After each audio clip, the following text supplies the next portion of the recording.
मैं इसको आर्यन यादव, हाँ आर्यन यादव। तो अगर आप पढ़ते हुए स्कॉलर्स की टी शर्ट में ऐसा कुछ मुझे भेजेंगे बना के फुटेज रिकॉर्डिंग। मैं एक बहुत अच्छी कविता लिख रहा हूँ, कल थोड़ी देर हो गई थी मुझे, आप लोगों के लिए स्पेशली मैं लिख रहा हूँ, जिसको कविता सुनने के बाद आप लोग के अंदर बहुत जोश आएगा इस बार जेई में और जेई एडवांस में कुछ बहुत अच्छा करने का। तो अभी कविता प्रोसेसिंग में है, तो मैं पूरा भी डिस्क्लोज नहीं करूँगा, तो पूरी कंप्लीट हो जाए तो मैं आप लोगों की ही फुटेज का यूज़ करके, क्योंकि जो वीडियो वगैरह रिलीज कर रहे हैं तो आप देख रहे होंगे इंटरनेट पे, वो सब मैं ही शूट करता हूँ, मैं एडिट करता हूँ। तो इस टाइम में मुझे खुद को डाइवर्सिफाई करने का बहुत मौका मिला है। कविताएं भी वापस से मैंने लिखनी शुरू करी हैं। मुश्किल समय में जो है उसको आसान बनाने का सबसे इजी रास्ता यही है। तो एक कविता में स्पेशली डेडिकेटेड लिख रहा हूँ आप लोग को, उसका कुछ थीम ऐसा है, जस्ट मैं एक थीम का आपको मुखड़ा जो है आपको रिलीज कर रहा हूँ, उसकी आगे की पंक्तियां मैं लिखूंगा, लेकिन मेरे अंदर विजुअलाइजेशन जो है कि वो सारा मतलब आप लोग के ऊपर में, आप लोग के फोटोज आते जाएं, आप लोग के वीडियोज आप पढ़ रहे हैं, मेहनत कर रहे हैं, और उसके ऊपर मैं इसको पूरा फिल्माऊं। तू बढ़, तू बढ़, भविष्य तेरा है, तू ही तो मेरा सवेरा है। ऐसा एक थीम पे मैं लिख रहा हूँ, अभी पूरा कंप्लीट नहीं हुआ है, अभी एक दो पैराग्राफ मैंने बनाए हैं। तू बढ़, भविष्य तेरा है, तू ही तो मेरा सवेरा है। तो आप लोग इसको कोशिश करिए कि बना के आप भेजें महेंद्र सर को। ईमेल आईडी है, और गूगल ड्राइव पे भेजिएगा, गूगल ड्राइव से भेजिएगा, अच्छा रहेगा। mahendra@scholars.in उनकी ईमेल आईडी है, mahendra@scholars.in।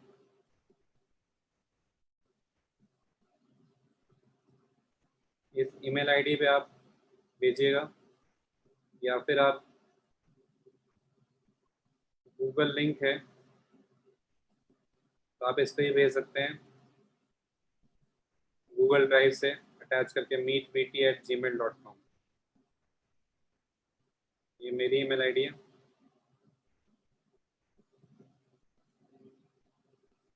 ओके, बात है लास्ट क्लास में हम लोगों ने लिमिट में कुछ बिल्कुल बेसिक क्वेश्चंस किए थे, फंडामेंटल। अब इसके बाद थोड़ा सा हम गेम को स्टेप अप करते हैं। इसमें दो बातें जो हैं मोटा मोटी अब डिस्कस करनी है हमें। एक तो है फंडामेंटल थ्योरम्स, 5 फंडामेंटल थ्योरम्स,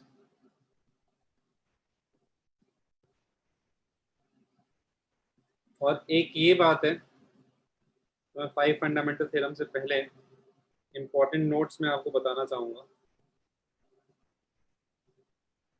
कि लिमिट के एग्जिस्टेंस के लिए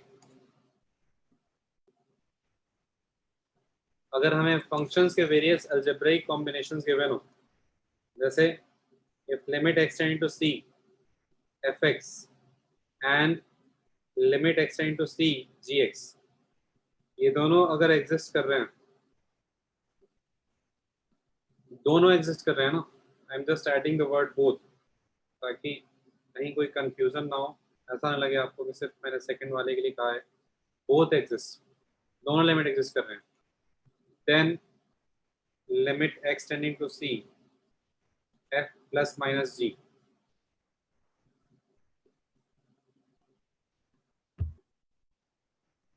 f into g and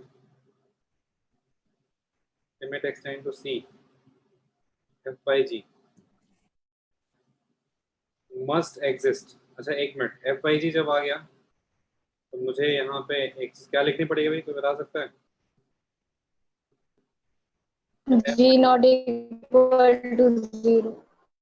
G of C not equal to 0. बिल्कुल सही है। आवाज ऐसी आ रही थी जैसे कि बोलते बोलते सो रहे हो, बहुत फनी आवाज आ रही थी अभी। एनीवेज, ये डिनोमिनेटर में जो वैल्यू है x टेंडिंग टू c पे 0 नहीं होनी चाहिए, डोमिनी कंडीशन है ना। नाउ मैं यहाँ लिख रहा हूँ मस्ट एग्जिस्ट, ये सारे के सारे एग्जिस्ट करने चाहिए। ये जो कंडीशन है ये सिर्फ और सिर्फ एफ बाई जी वाले केस के लिए, ध्यान रखिएगा, डिनोमिनेटर 0 नहीं होगा इसलिए। सेकेंड पॉइंट, अगर एक का लिमिट एग्जिस्ट कर रहा हो तो दूसरे का नहीं कर रहा हो, if limit x tending to c fx exists and limit x tending to c gx does not exist. देखो ओवरऑल 4 सिनेरियो है, 4 है 3 है, तीन सिनेरियो है कि दोनों फंक्शन जो है उन दोनों की लिमिट एग्जिस्ट कर जाए, नंबर 1। दूसरी कंडीशन क्या है, दूसरा सिचुएशन क्या है कि एक का एग्जिस्ट करे, एक फंक्शन का एग्जिस्ट करे और एक का ना करे, या फिर दोनों का ना करे। देयर आर 3 ओवरऑल सिचुएशंस, तो उनको हम वन बाय वन डील कर रहे हैं। सेकंड सिचुएशन है कि एक का लिमिट एग्जिस्ट कर रहा है, दूसरे का नहीं कर रहा है, शॉर्ट में हम डीएन यूज करते हैं हमेशा। तो then A part, limit x tending to c f plus minus g does not exist, है ना। b पार्ट है nothing definite can be said about,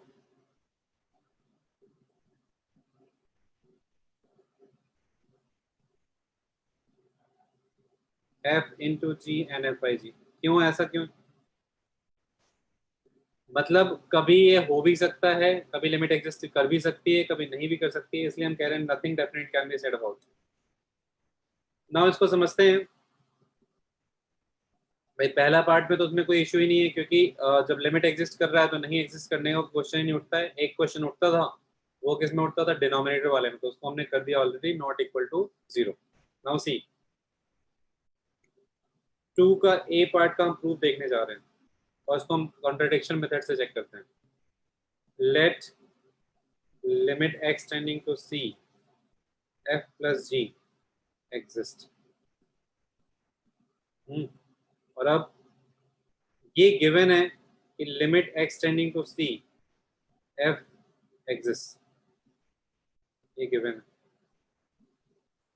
तो हम इन दोनों को सब्ट्रैक्ट करके, जो पहला रूल है, जो पहला हम लोगों ने यहाँ पे किया है, इसके थ्रू हम क्या कह सकते हैं कि भाई f प्लस माइनस जी का लिमिट एग्जिस्ट करता है अगर दोनों का एग्जिस्ट कर रहा हो। इसका भी एग्जिस्ट कर रहा है, इसका भी एग्जिस्ट कर रहा है, तो सब सब्ट्रैक्ट कर रहे हैं तो इसका भी तो एग्जिस्ट करना चाहिए ना भाई, ये भी तो करना चाहिए ना। जबकि क्या गिवन है कि g का लिमिट एग्जिस्ट नहीं करता है, हाँ, सो विच इज फॉल्स। इसका मतलब हमने जो माना था वो गलत माना था, है ना। तो इस तरीके से हम प्रूव कर सकते हैं ए पार्ट को। ये हमने ए पार्ट देखा है। जब बी पार्ट के लिए हमें इस तरीके से mathematical in general analytical proof करने की जरूरत नहीं है। कुछ एग्जांपल्स हम लेंगे, उससे ही हमें क्लियर हो जाएगा। कुछ ऐसा एग्जांपल जिसमें एक का लिमिट एग्जिस्ट कर रहा हो, दूसरे का ना कर रहा हो, है ना। लेट से प्रोडक्ट की बात हो रही थी ना, सम वाला तो कर लिया। बी में हम ले कंसिडर करते हैं, let us consider fx equal to x and gx equal to vox x।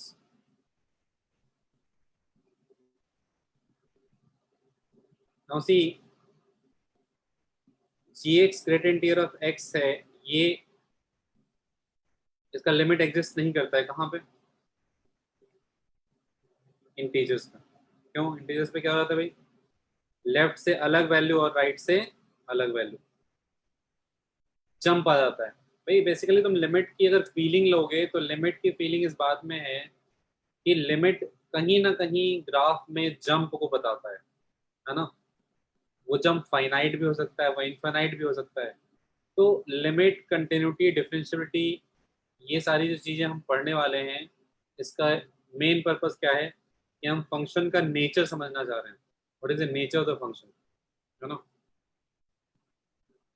जैसे साइंस को कहते हैं कि it is understanding of nature, nature को समझना चाह रहे हैं। वैसे कैलकुलस क्या है, calculus is for most parts of it, calculus is understanding nature of functions.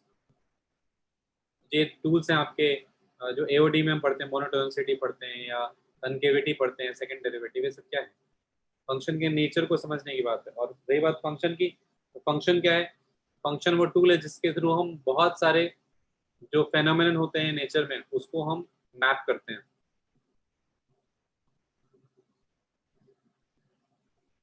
Okay, तो ध्यान से देखो, तो 1 2 3 ये जो इंटीजर्स हैं यहाँ पे, x तो ऑलवेज, x का तो लिमिट एग्जिस्ट कर रहा है ऑलवेज, gx का इंटीजर्स पे नहीं कर रहा है। मैं एक कोई कॉम्बिनेशन लेता हूँ, let's say limit x tending to 0 x into greatest integer of x, ये चेक करते हैं क्या आएगा, बताओ भाई। Limit x tending to 0 x into greatest integer x क्या आ रहा है, और लिमिट x टेंडिंग टू 1 क्या आ रहा है।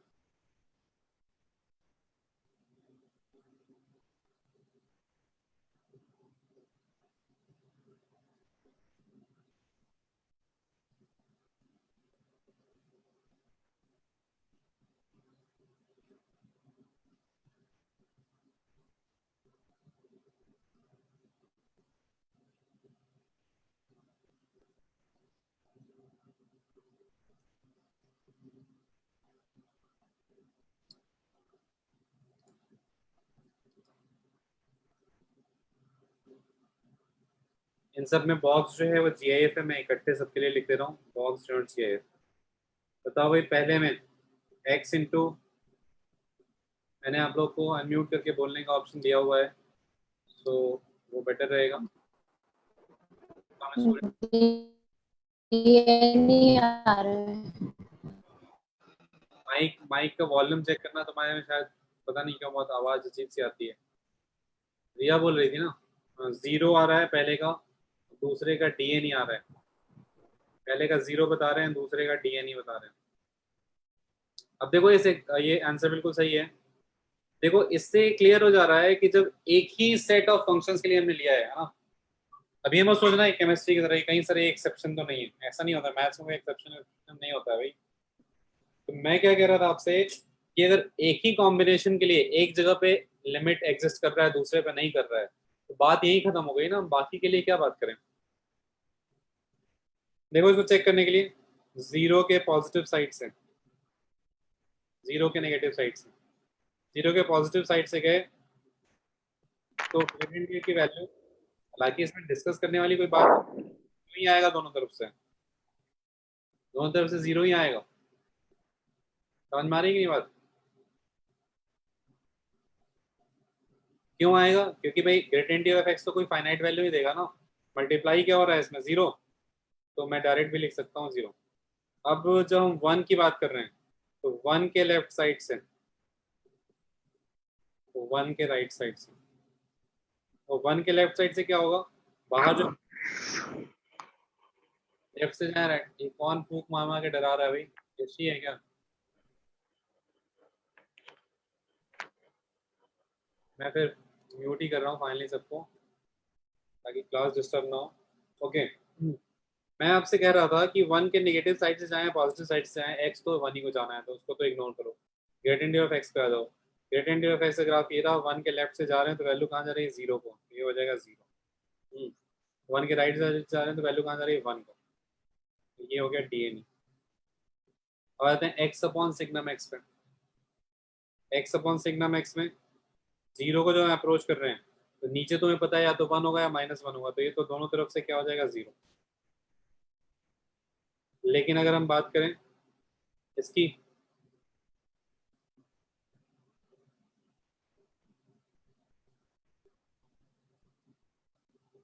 x upon gradient of x की, तो ये क्या आ रहा है भाई, हमने जो एग्जांपल लिया वो समझना, x लिया ऐसा फंक्शन जो जिसका लिमिट एग्जिस्ट करता है 0 पे, सिग्नम का नहीं करता है, फिर x का यहाँ पे करता है न्यूमरेटर में, ग्रेडियंट ऑफ x डिनोमिनेटर में नहीं करता है। क्लियर, समझ में आ रही है कि नहीं बात। ये जो फंक्शन है x तुम्हारा, इसका लिमिट एग्जिस्ट करता है 0 पे, और ग्रेडियंट ऑफ x नीचे में उसका नहीं करता है। अभी जो रिजल्ट आ रहा है वो क्या आ रहा है, 0 के पॉजिटिव साइड से जाने पे क्या आ रहा है भाई, दोनों तरफ से मेरे ख्याल से 0 ही आएगा ना। DNE को बता रहे थे, सिर्फ तू कह रहा है DNE आ रहा है, किसका, इसका तो 0 ही आएगा ना, x by gradient of x का, राइट से।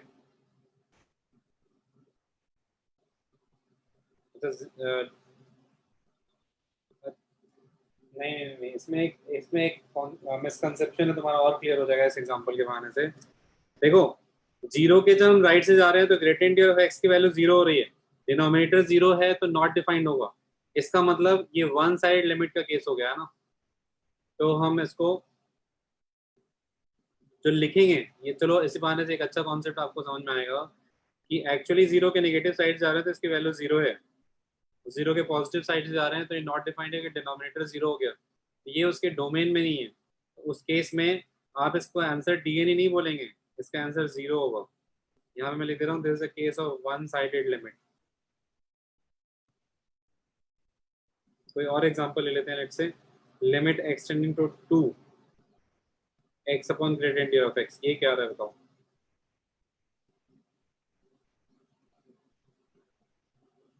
वन नहीं लिया मैंने, फिर से जान गया कि वन के लेफ्ट से क्या हो जाता है, वही वन साइड लिमिट का केस हो जाता है।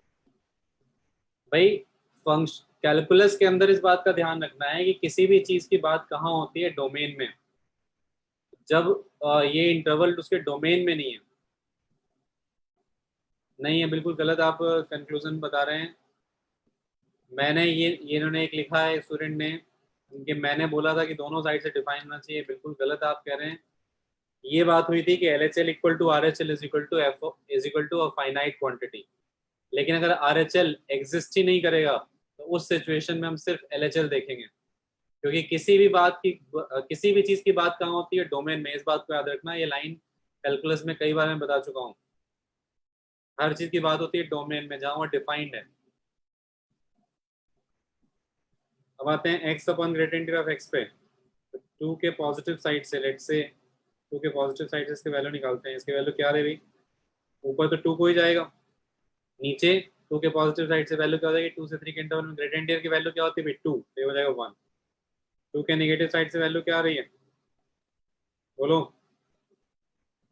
टू के नेगेटिव साइड जाएंगे तो नीचे हो जाएगा 1, ये हो जाएगा 2। आंसर क्या हो जाएगा, डीएनई।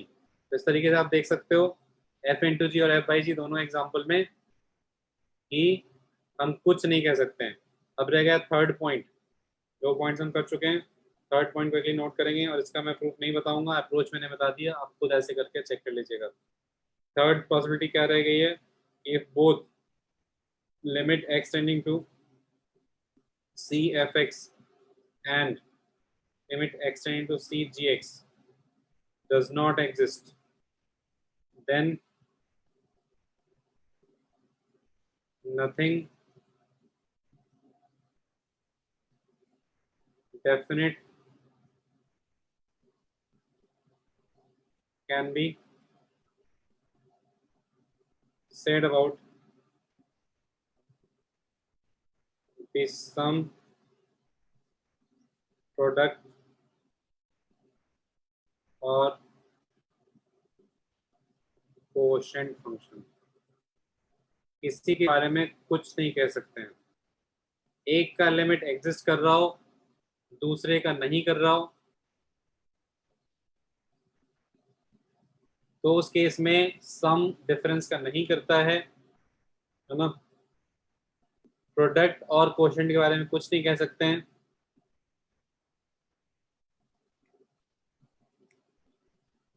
क्या आप तो डाउट पूछ रहा है इससे, तो ये लड़का चुप ही नहीं होता है, इसका दिक्कत यही है। हाँ बोलो। सर जो फर्स्ट पॉइंट आपने लिखवाया था उसमें सब में लिमिट ब्रेक करके हम लोग देखेंगे ना, नहीं सर, मतलब क्या बोल रहे हो, फिर से बताओ। मतलब लिमिट लिमिट एफ इंटू जी को लिमिट एफ इंटू लिमिट जी लिख सकते हैं ना। नहीं, लिमिट एफ इंटू, आप क्या कह रहे फर्स्ट हो, पॉइंट में ये कह रहे हो कि एफ इंटू जी को हम लिख सकते हैं, ये कह रहे हो। फर्स्ट पॉइंट में जब दोनों डिफाइन है। हाँ, तो लिमिट एक्स इंटू सी को, अभी हम उस पर आ रहे हैं, रुक जाओ। इसलिए तो मैं कहता हूँ कि चुप रहा करो, बहुत ज्यादा पूछते हो तुम, बहुत ज्यादा बोलते हो, थोड़ा पेशेंस रखो। अब आते हैं 5 fundamental theorems.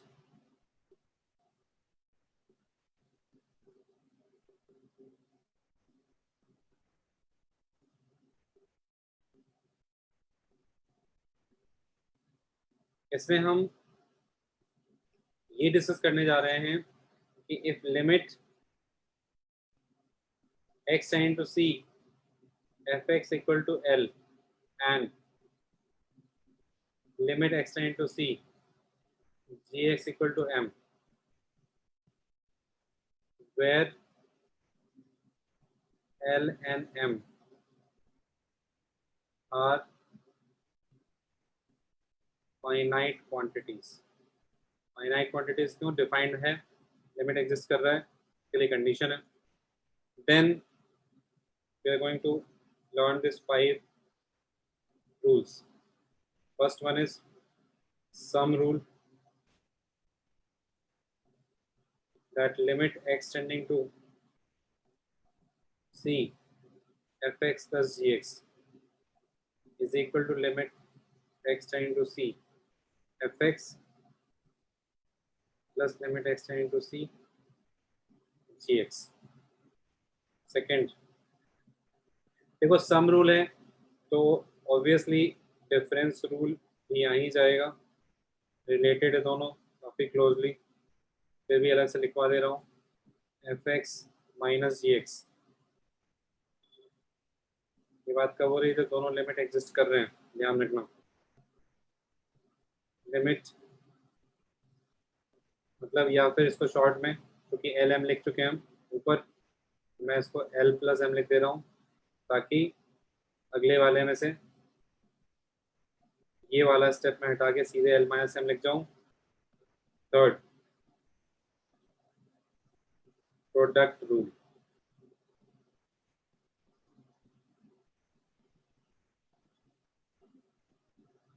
Limit x into c f x into g x is equal to l into m. मिल गया भाई तुम्हें क्वेश्चन का आंसर. इससे मैं कहता हूँ थोड़ा सा पेशेंस रखो. Quotient rule, limit x tending to c f x by g x is equal to L by M. और इस सिचुएशन में वंस अगेन वही पुरानी बात, डिनोमिनेटर जैसे ही आया नॉट इक्वल टू 0 तुरंत लिखना है. And fifth one is constant multiple rule. थोड़ा सा स्क्रीन का इशू आ रहा है, 1 मिनट के लिए मैं स्टॉप शेयर करके वापस से री शेयर कर रहा हूँ.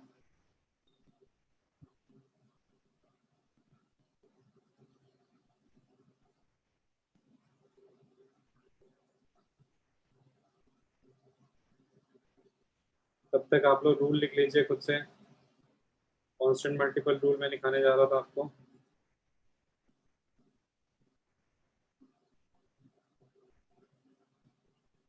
कांस्टेंट मल्टीपल रूल में क्या होगा, सेम उसी पैटर्न पे, अगर कोई कांस्टेंट मल्टीप्लाइड है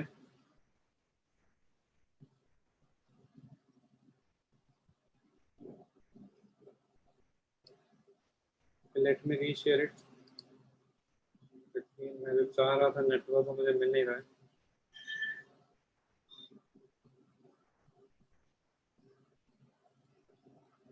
जो हाई फ्रिक्वेंसी वाला नेटवर्क है मेरा, उससे अगर मैं कनेक्ट करता हूँ तभी इशू नहीं आता है, तो शो ही नहीं कर रहा है अभी.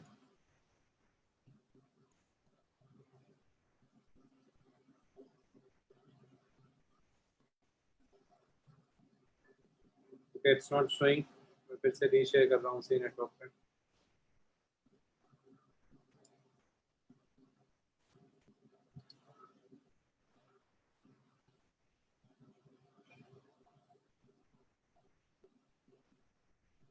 तो मैं बता रहा था कांस्टेंट मल्टीपल रूल, इन 5 में से एक रह गया था, constant multiple rule.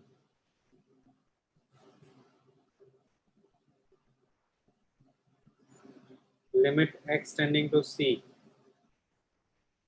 k into fx is equal to k into l.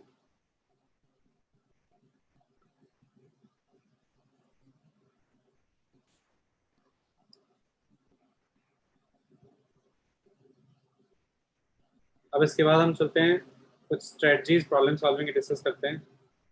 Various strategies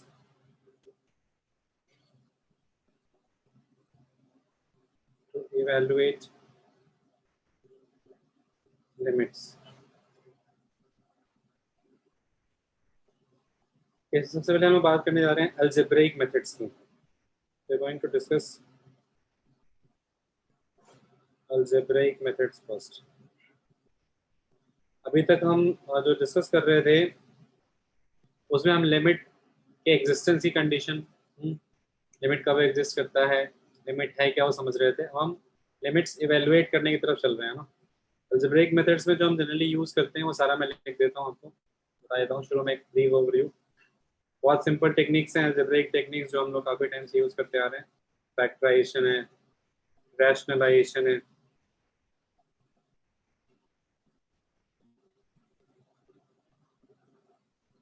conjugates में मल्टीप्लाई कर देते हैं, या फिर डबल रैशनलाइजेशन है,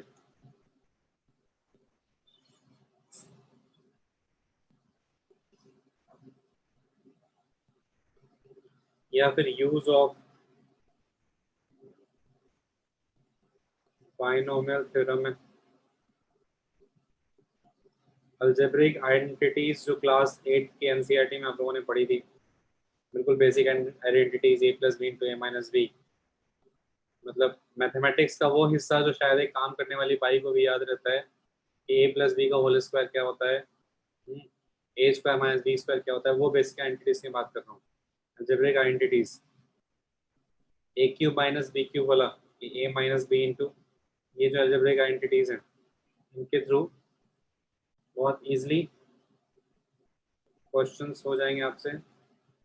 लास्ट में है लॉ ऑफ लव, है ना। ये लॉ ऑफ लव क्या है इसको समझते हैं कि जब लिमिट का एक्सप्रेशन हमारे पास आता है और डिनोमिनेटर में the quantity is tending to infinity, numerator, law of love क्या कहता है कि this will overall tend to 0, and if numerator में टेंड कर रहा है 0 को और डिनोमिनेटर में कुछ है, तो ओवरऑल क्वांटिटी कहाँ टेंड करेगा, 0 को। ये है law of love, because we love infinity in denominator. भाई डिनोमिनेटर में अगर इन्फिनिटी का टर्म आ जाए तो बहुत अच्छी बात है, काम खत्म हो जाएगा। न्यूमरेटर में 0 का आ जाए तो इजी है, काम खत्म हो जाएगा। जबकि उल्टा कर दें तो दिक्कत हो जाएगी। डिनोमिनेटर में अगर 0 का टर्म हो जाए तो एक तरफ से वो इन्फिनिटी को चला जाता है, दूसरी तरफ से माइनस इन्फिनिटी को चला जाता है। सूरज डूबा है यारो वाला कॉन्सेप्ट जो है उसमें आप चेक कर चुके ऑलरेडी कि ऐसा होता है। जब सूरज डूबता है पश्चिम में तो निकलता है पूरब से, वो मैंने बताया था आपको। इसका मतलब जब आप एक तरफ से माइनस इन्फिनिटी जा रहा है तो यूजुअली वो इन्फिनिटी में निकलता है। क्वेश्चन नंबर 1,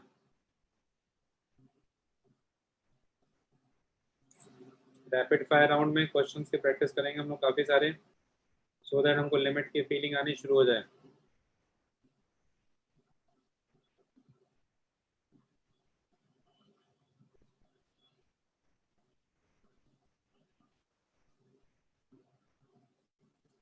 वैसे ही जैसे अब लॉकडाउन होने के ऑलमोस्ट 46-47 डेज बाद ऑलमोस्ट पूरे इंडिया को फीलिंग आ गई है कोरोना वायरस की, ये कितना खतरनाक है। अब 60,000 का आंकड़ा भी पार हो गया है। अब लोग थोड़े बहुत लाइन पे आ रहे हैं, जो लोग पहले बात बिल्कुल नहीं मान रहे थे, नहीं नहीं कोरोना तो कुछ भी नहीं है, हम तो बड़े योद्धा हैं, शूरवीर हैं, घर से बाहर निकलेंगे, कुछ नहीं कर पाया कोरोना हमारा।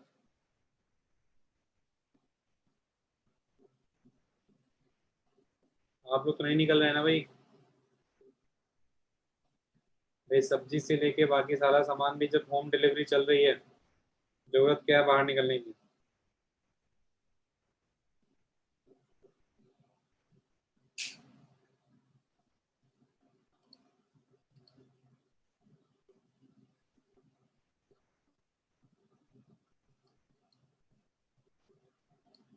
तो क्वेश्चन नंबर 1 का आंसर 3/4 आया है, मन्नू का बिल्कुल सही आंसर है।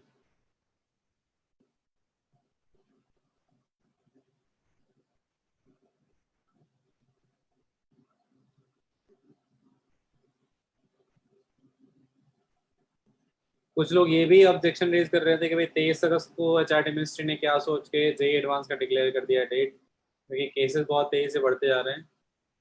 देखिए इन केसेस से अब कोई फर्क नहीं पड़ेगा बहुत ज़्यादा, कुछ दिनों में हो सकता है 1 लाख को भी क्रॉस कर जाए केसेस, क्योंकि कहीं ना कहीं हम सबको इस वायरस के साथ जीना जो है वो सीखना पड़ेगा। जैसे हम लोग के बीच में पहले कॉमन कोल्ड का वायरस था, है ना, तब भी तो हम लोग जीते थे।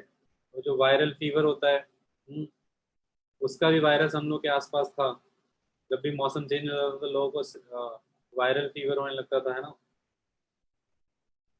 तो ये सब चीज़ें हमारे इर्द गिर्द थी और हम लोग जी रहे थे प्रिकॉशंस के साथ।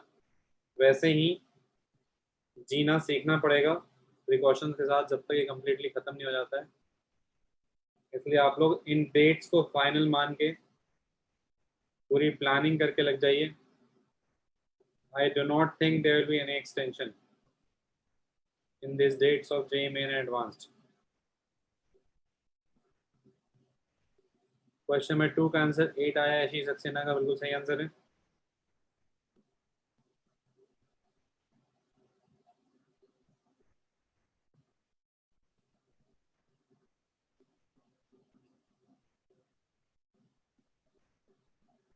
मोटिवेटेड रहिए आप लोग, कहीं भी डीमोटिवेट होने की जरूरत नहीं है, कहीं से कोई निगेटिविटी को मत आने दीजिए, क्योंकि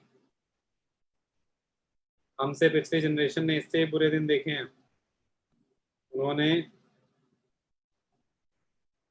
वर्ल्ड वॉर भी देखे हैं। नहीं, हो सकता है हम पिछली जनरेशन ना कह के एक और जनरेशन पहले की बात करें। And still humanity has recovered from everything.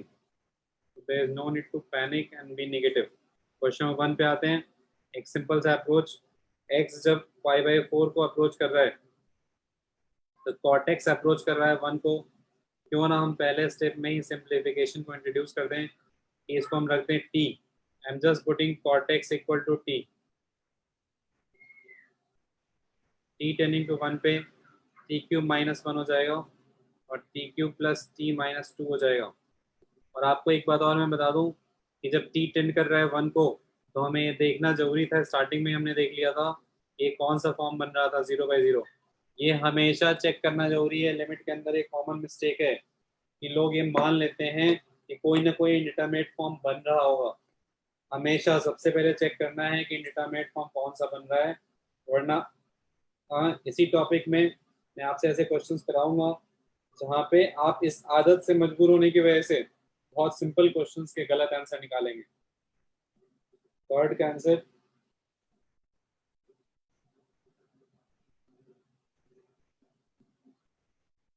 -√5, ये करेक्ट आंसर है। अब आते हैं क्वेश्चन नंबर 1 में इस स्टेप की तरफ कि जब 0/0 बन रहा था, मेरी बात समझना ध्यान से, तो कहीं ना कहीं t टेंडिंग टू 1 पे t-1 ही तो 0 हो रहा था, तभी तो t टेंडिंग टू 1 पे एक्सप्रेशन 0 हो रहा था।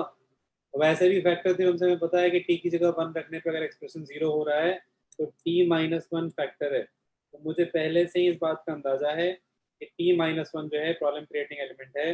इसको मैं हटा दूंगा तो यहाँ से बचा हुआ t² + t+2 डिवाइड बाई नीचे फैक्टराइज करके डायरेक्टली t² वो बताया हुआ तरीका तुम्हें कैसे करते हैं।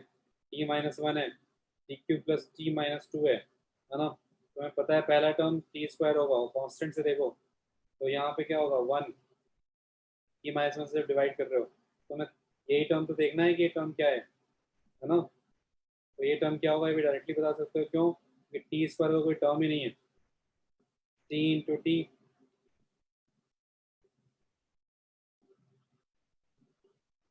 t-1 से डिवाइड कर रहे हैं t³ + t-2 को। यहाँ पे मैंने लिखा t² + 1 और मुझे एक टर्म चाहिए तो t² - 2 से -2t² आ रहा है, मैं +2t लिख दे रहा हूँ डायरेक्टली, है ना। पूरा डिवीजन करने के बजाय मैं यहाँ सिंपली 2t लिख दे रहा हूँ, क्यों क्योंकि मुझे ये दिख रहा है t² में -2 मल्टीप्लाई हुआ तो -2t² है तो +2t² होना चाहिए मेरे पास। तो t की जगह पे 1 रखूँ मैं, अगर t की जगह पे 1 रखूँ अगर, ऊपर में क्या बन रहा है भाई 1 + 1 + 1 3, नीचे में बन रहा है 4। ऊपर मैंने AQ - DQ का फैक्टराइजेशन लगा दिया। क्वेश्चन में 2 का आंसर 8 करेक्ट है। क्वेश्चन में 3 का आंसर -√5 आ गया, लोगों का सही है। और क्वेश्चन नंबर 4 का आंसर अभी लोग कर रहे हैं। निकिता का आंसर आ गया 2/3। चलो भाई क्वेश्चन नंबर 2 चेक करते हैं। क्वेश्चन नंबर 2 वंस अगेन 2 की पावर x का टर्म आ रहा है, x टेंडिंग टू 2 पे ये 0/0 का फॉर्म बन रहा है, ये हमने चेक कर लिया, तभी हम आगे प्रोसीड करेंगे। नहीं बन रहा होगा इंडिटरमिनेट फॉर्म तो वैल्यू डायरेक्ट आ जाएगी, ये ध्यान रखिएगा। नाउ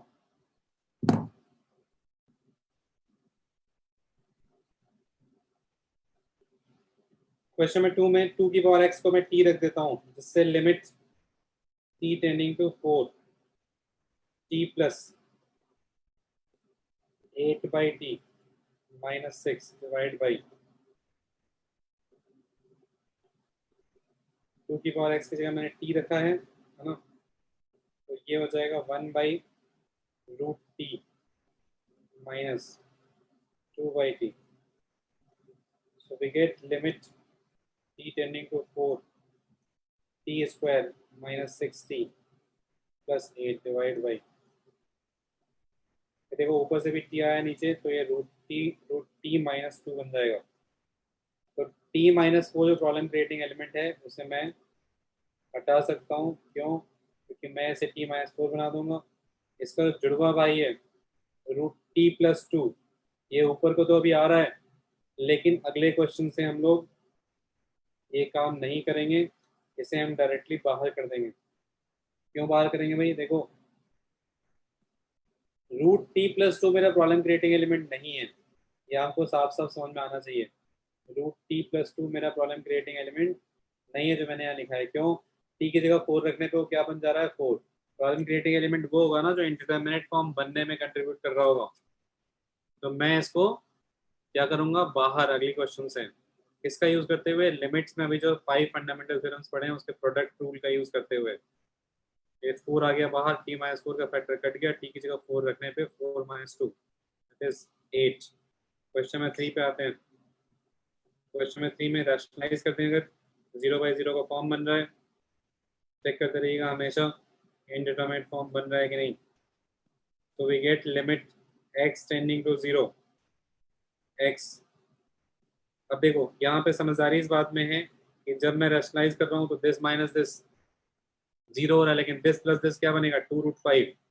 तो मैं इसको लगे हाथ बाहर लिख दूंगा 2√5, ताकि मुझे बार बार ना लिखना पड़े. x upon 5 minus x minus 5 plus x. So we get 2√5 into limit x tending to 0 x upon minus 2x, that is minus root 5. Question number 4.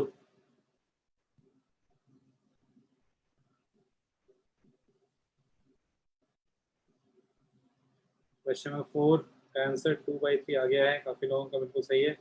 इसमें डबल रैशनलाइजेशन करना है मुझे. लिमिट x टेंडिंग टू 9, पर मैं क्या करूँगा? ऊपर हो जाएगा मेरा 9 माइनस एक्स, नीचे हो जाएगा 16 माइनस 2x माइनस 2 इंटू. अब देखो फिर से, तो मैं 0/0 का फॉर्म मिला था. क्यों? क्योंकि ये 4 था, ये भी तो 4 बन जा रहा था. ये 3 था तो ये भी 3 बन जा रहा था. तो मैं क्या करूँगा? बाहर में 4 प्लस 4 8, ऊपर कॉन्जुगेट जुड़वा भाई था वो, वेदर 3 माइनस रूट एक्स का जुड़वा भाई नीचे 3 प्लस रूट एक्स क्या बन जाएगा? 6. इसको बाहर कर दूंगा लगे यहाँ, ताकि मेरा टाइम सेव हो जाए. क्योंकि जेई मेन के अंदर आपको पता है आधे मिनट की, इवन 10 सेकंड की भी कीमत है, कि 10 सेकंड में आप शायद 2 बबल कर सकते हैं, या फिर आप 2 क्वेश्चन जो है उसको रिव्यू कर सकते हैं जो ऑनलाइन पैटर्न है. तो एंड 10 सेकंड्स करके अगर हमने 6 क्वेश्चन बचा लिया तो 1 मिनट में आप एक क्वेश्चन और अटेम्प्ट कर सकते हैं. रीजनिंग और स्टैट्स का तो कर ही सकते हैं भाई. ओके, क्वेश्चन 5 का आंसर 0 आ रहा है. ओके, जिन लोगों ने क्वेश्चन 5 कर लिया उनके लिए मैं नेक्स्ट क्वेश्चन लिख देता हूँ पहले. क्वेश्चन 5 का आंसर बिल्कुल सही है, 0. I am writing question number 6.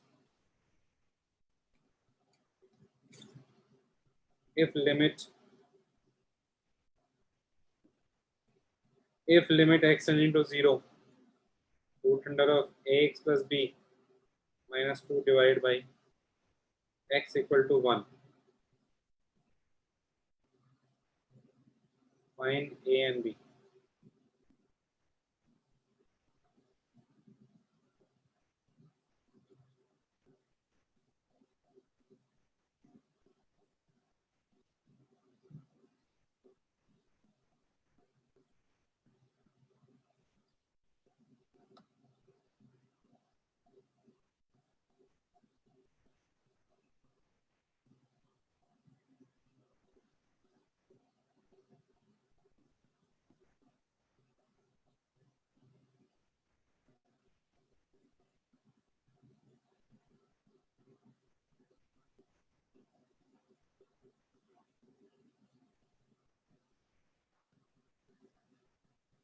Okay, अब आते हैं क्वेश्चन नंबर 4 में। वहां तक जहां मैंने कर दिया था उसके आगे बताता हूँ मैं। ये हो जाएगा 4/3 ऊपर में, और अंदर में देखो ध्यान से, तो ये 16 + 2 18 - 2x बन गया। इसका मतलब ये दे देगा 1/2, तो वी गेट 2/3। क्वेश्चन नंबर 5 में आपको ये समझना है कि x जब 1 को टेंड कर रहा है तो x + 1 टेंड कर रहा है 2 को, और cos π/2 is tending to 0, this quantity is tending to 0। Now बहुत से लोगों को कंफ्यूजन ये हो जाता है कि x टेंडिंग टू 1 पे x - 1 जो है वो टेंड कर रहा है 0 को, तो π/x - 1 टेंड करेगा इन्फिनिटी को। लेकिन cos इन्फिनिटी की वैल्यू, ये कोई इंडिटरमिनेट फॉर्म नहीं है 0 × इन्फिनिटी का। cos इन्फिनिटी की वैल्यू फाइनाइट है, ये फाइनाइट क्वांटिटी है। Finite quantity into 0 is 0। रिया गुप्ता का आंसर आया है क्वेश्चन नंबर 6 में, a इज इक्वल टू, ए और बी दोनों 4 आ रहा है इनका। ये आंसर बिल्कुल सही है।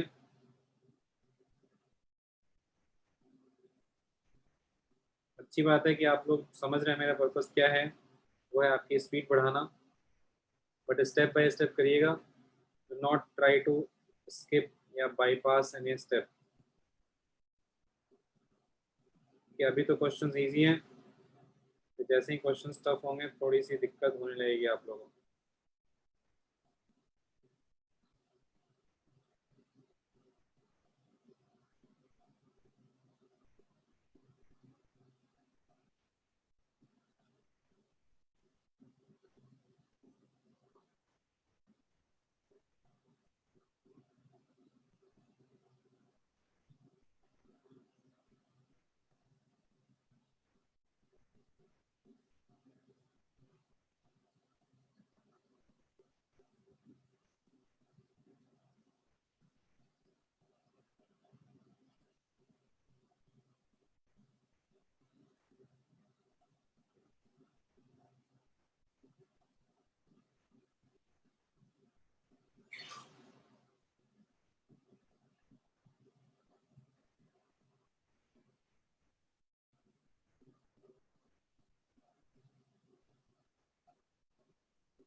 ओके, अब आते हैं क्वेश्चन नंबर 6 पे। क्वेश्चन नंबर 6 में देखो, डिनोमिनेटर 0 को जा रहा है। इसमें एक इंपॉर्टेंट कॉन्सेप्ट है कि डिनोमिनेटर अगर 0 को जा रहा है, न्यूमरेटर किसी भी क्वांटिटी को जाएगा सिवाय 0 के, तो इसकी वैल्यू हर हालत में डी नहीं होगी। क्यों? तो अगर डिनोमिनेटर 0 को जा रहा है, इस बात को समझना, अगर डिनोमिनेटर 0 को जा रहा है तो ओवरऑल या तो प्लस इन्फिनिटी को जाएगा या माइनस इन्फिनिटी को जाएगा।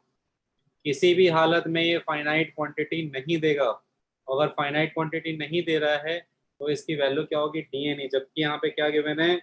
एक फाइनाइट वैल्यू 1। इसका मतलब न्यूमरेटर को तो 0 होना ही पड़ेगा x टेंडिंग टू 0 पे। -2 = 0, that means root under of b -2 = 0, that means b is equal to 4।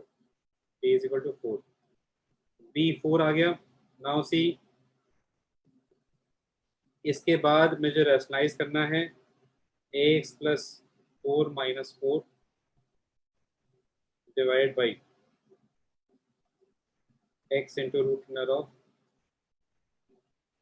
ax + 4 + 2। आप चाहते हैं तो जो मैंने आपको बताया है, ये जुड़वा भाई है, उसको अंदर ना रख के आप बाहर कर देते लगे हाथ। क्यों?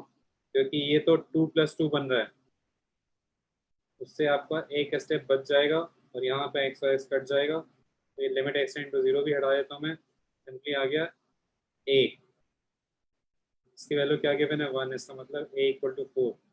क्वेश्चन नंबर 7 जिन लोगों ने कर लिया उनके लिए मैं नेक्स्ट क्वेश्चन लिख रहा हूँ। Question number 8,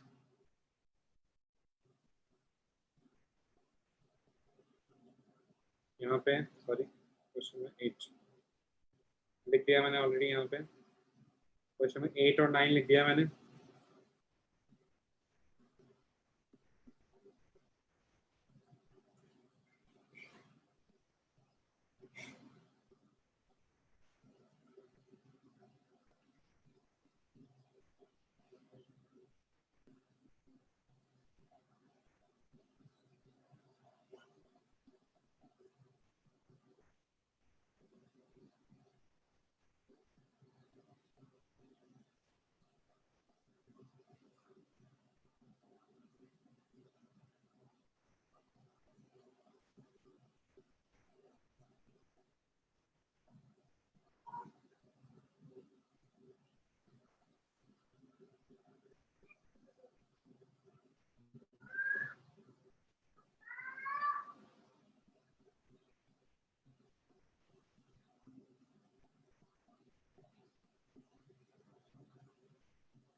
I hope question number 8 सबने अटेम्प्ट कर लिया है।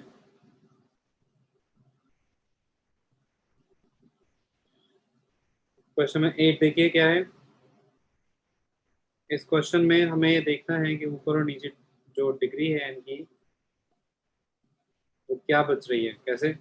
3n plus 3 into 3n plus 2 into 3n plus 1 के बाद हमारा 3n फैक्टोरियल ऊपर बचेगा, नीचे में n प्लस 1 का होल क्यूब है, उसको मैं ऐसे लिख दे रहा हूँ, इंटू 3n फैक्टोरियल। तो ये 3n फैक्टोरियल का टर्म जो है वो कैंसिल आउट हो जाएगा।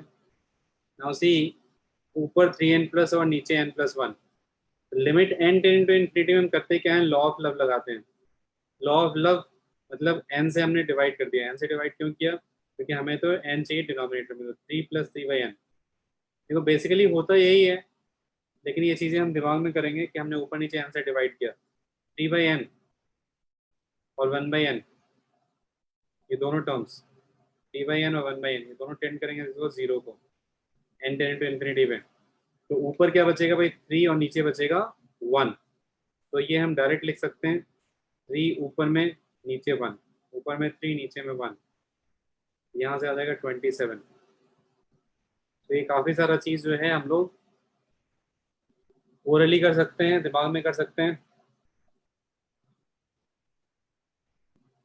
बीच बीच में आपको आती रहती है आवाज़, वो विवान की आवाज़ आती है आपको, क्योंकि वो बार बार ये इंसिस्ट करता है कि मैं भी पढ़ाऊँगा।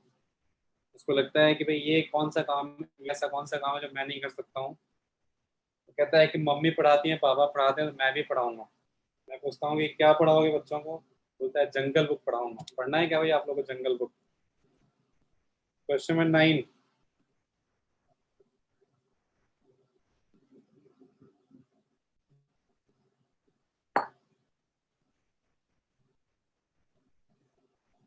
क्वेश्चन नंबर 9 का आंसर 1/3 एग्जैक्टली वही है जिसके लिए क्वेश्चन दिया गया था, और अपूर्वा ने वही गलती की है जिसकी पूरी उम्मीद थी। इसका आंसर -1/3 है।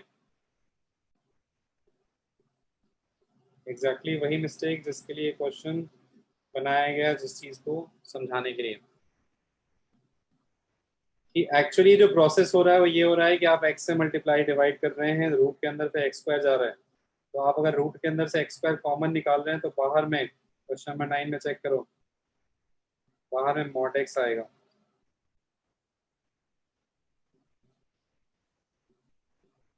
नीचे x आएगा। तो अंडरलाइंग प्रोसेस है वो ये है, बट यूजुअली हम लोग ये काम जो है दिमाग में करते हैं, इसलिए कई बार जो है इस चक्कर में मिस्टेक हो जाती है। अच्छा, एक क्वेश्चन नंबर 7 रह गया है, वो भी बता रहा हूँ। So now you can see ये दोनों पार्ट जो हैं, ये पार्ट और ये पार्ट, ये दोनों जो है जीरो हो जाएंगे। दिस पार्ट ये 1/x² और 6/x टर्म जीरो हो जाएगा, ऊपर बचेगा 1, नीचे बचेगा 3। ये जो मॉड है, मॉड x में ये खुलेगा किस साइन से? देखो ध्यान से, यहाँ x tending to minus infinity है, खुलेगा माइनस साइन से, इसलिए आएगा -1/3। इसलिए आएगा -1/3। -1/3। एक क्वेश्चन नंबर 7 रह गए। क्वेश्चन नंबर 7 मैं यहाँ बता रहा हूँ आपको। See this part.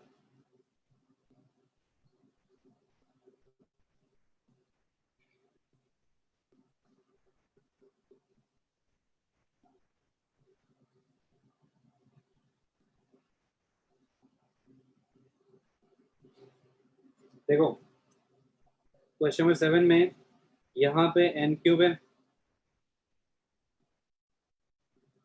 यहाँ n³ है, और पावर जो है 1/2 है, तो इसमें इफेक्टिवली पावर हो गई 3/2 n की। यहाँ पे पावर क्या हो गई इफेक्टिवली 4/3, यहाँ पे 6/4, यहाँ पे पावर क्या है 7/5। Now you can see question number 7 में कि ऊपर और नीचे की डिग्री का मैटर क्या बन रहा है। क्या डिग्री इक्वल है? डिग्री डेफिनेटली इक्वल है, क्योंकि ये 3/2 तुम्हारा 1.5 है। ऊपर जितने टर्म्स है हाईएस्ट डिग्री ये है, नीचे में 1.5 है। डिग्री की बात क्यों हो रही है? क्योंकि ऊपर और नीचे हम उससे डिवाइड करेंगे, किससे? n की पावर 3/2 से। तो इफेक्टिवली क्या होगा, यहाँ 1 बचेगा, बाकी जो टर्म्स आ रहे हैं उसमें डिनोमिनेटर में जाएगा n, यहाँ भी वही होगा, है ना। I am not writing this. इधर पे क्या होगा, 1 आएगा, और इधर पे 6/n, इधर पे भी वही होगा। I am not writing this क्योंकि उसकी डिग्री कम है, देखो 1.4 है उसकी डिग्री, है ना। I am not writing this. ऊपर 1 बचा, नीचे 1 बचा, है ना। आंसर इसका क्या हो जाएगा, 1। क्वेश्चन नंबर 7, आपको सिंपली ऊपर नीचे के टर्म्स की डिग्री देखनी है ना, क्योंकि आपको डिवाइड किससे करना है उसी डिसाइड होगा। क्योंकि यहाँ 1.5 यहाँ 1.5 सेम डिग्री आ गई थी, तो आपने न्यूमरेटर और डिनोमिनेटर को डिवाइड किया किससे, n की पावर 3/2 से। Divide numerator and denominator by n की power 3/2। Question number 10, question number 10 का आंसर आ रहा है 1, रिया गुप्ता का। ये जवाब बिल्कुल गलत है।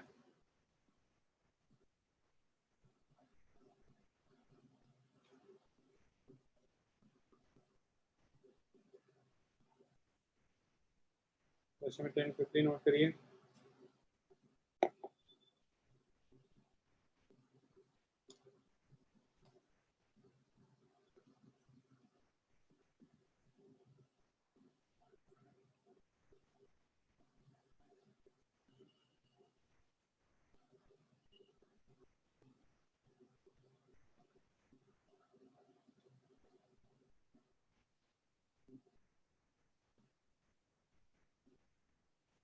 क्वेश्चन नंबर 10 का आंसर 3 करेक्ट है। काफी सारे लोगों का आंसर आया है 3। Question number 10 answer 3 is correct.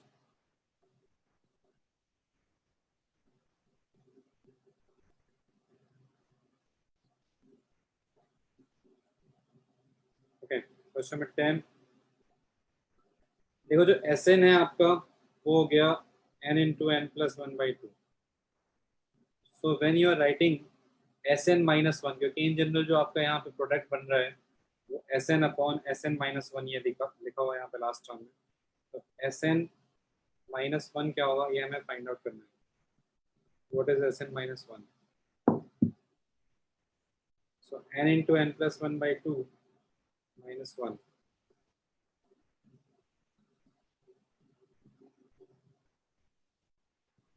So this will give you n plus 2 into. So when you are writing Sn upon, you will get